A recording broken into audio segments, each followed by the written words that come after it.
नमस्कार स्वागत करुच्ची आज मुख्य गुरुत्वपूर्ण खबर को आपको दर्शक बंधु एवं आम हस्तगत होता खबर रही बरफ झड़ संपर्कित बरफ झड़ एभली भाव में भयंकर रूप धारण करिछि जहाद्वारा जनजीवन अस्तव्यस्त होइछि एवं अनेक लोकंकर प्राणहानि घटी एवं अनेक दुर्घटना घटी। तेज जाना ये बरफ झड़ केउं स्थान रही केते भयंकर होइछि यार प्रभाव किभली भाव में से अंचल उपर रही पाणीपाग विज्ञानी मानकर मतामत से संबंध में कौन रही से संपर्क में संपूर्ण विवरण मैं आप वीडियो प्रदान करी से आप निश्चित वीडियो को प्रथम शेष पर्यंत देखिए। जब वीडियो भल लगे तेज पाखे लाल बटन निश्चित सब्सक्राइब करेंगे और पाखे आसुवा बेल आइकन बजाइदेवे और ऊपर आसुवा ऑल नोटिफिकेशन क्लिक कर भूलें जहाँफल एभली वीडियो सर्वप्रथम आपण निकट में पहुँच पार। तेज आसतु जाना आज पाणीपाग संपर्कित विशेष गुरुत्वपूर्ण खबर को सबुआड़े बरफ आ बरफ जुआड़े चाहिए बरफर धड़ा चादर। अमेरिकार गत जनवरी 25 तारिख आरंभ होता बरफ झड़ एवं अधिक घातक होबार लगी। यह एवं सुधा 42 जीवन नहीं सारी बेले जनजीवन एक प्रकार ठप हो पड़ी। लोके अंधकार रही एपरिकी पेट्रोल डीजेल सठिक भाव में मिलूना। न्यूज एजेंसी AAFP रिपोर्ट अनुसार बरफ झड़ कारण अमेरिकार दक्षिण एवं उत्तर पूर्व प्रांत में परिस्थिति भयंकर हो जाइछि। फल विभिन्न स्कूल एवं कॉलेज को बंद रखा जाइछि। लक्ष लक्ष घरे विद्युत सरबराह बंद रही। दैनिक 2 मिलियन बैरेल तैल उत्पादन बाधाप्राप्त होइछि। रॉयटर्स रिपोर्ट अनुसार अमेरिकार बरफ झड़ प्रभाव 42 जनकर प्राणहानि घटी। मासाचुसेट्स एवं ओहिओरे अधिक व्यक्ति प्राण हराइछन्ति। आर्कानसास एवं टेक्सारे झड़ कारण दुर्घटना घटी फल एकाधिक युवक प्राण हराइछन्ति। या छड़ा न्यूयॉर्क सहर में प्रबल ठंडा कारण 8 जनकर जीवन जाइछि।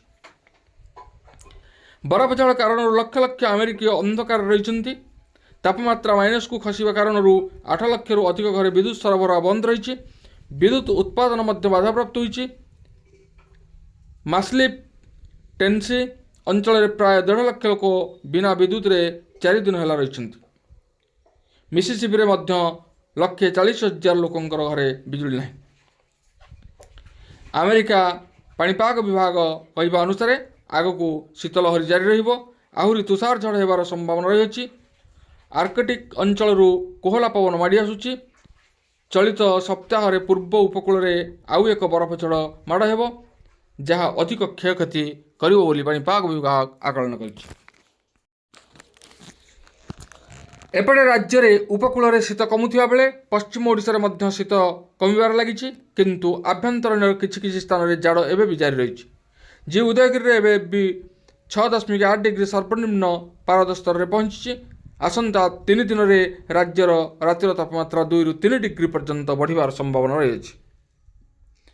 फल शीत आहरी कमिबो बोली आंचलिक पाणीपाग विज्ञान केन्द्र पक्षर कहुଯାଇଛି।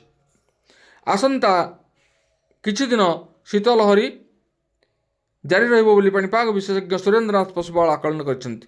डॉक्टर पशुपाल सूचना मुताबक चलित वर्ष लालिना और पोलार भोल्टेक्स समष्टि जो उत्तर गोलार्धर विभिन्न देश सह भारत और ओडिशा रे मध्य शीत ऋतु अधिक समय रहिबार संभावना रही। लालिना जो केंद्रीय और पूर्व प्रशांत महासागर रे तापमात्रा कम रही। विश्व स्तर में वायु प्रवाह और पाणीपाग प्रभावित यह द्वारा होइछि। फलतः उत्तर और केंद्रीय भारत में हिमालय बा साइबेरिया आसुथिबा पवन अधिक ठंडा रहुछि। चलित वर्ष ओडिशा समेत पूर्व भारत में मध्य ठंडा अधिक रही।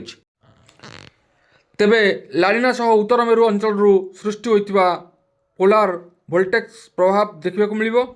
पोलार भोल्टेक्स कहले ऊपर वायुमंडल ठंडा वायुर जेट स्ट्रीम प्रवाहित हेबो। चलित वर्ष यह दक्षिण आड़ को गति करी मध्य अक्षांश पर्यंत आसिबो।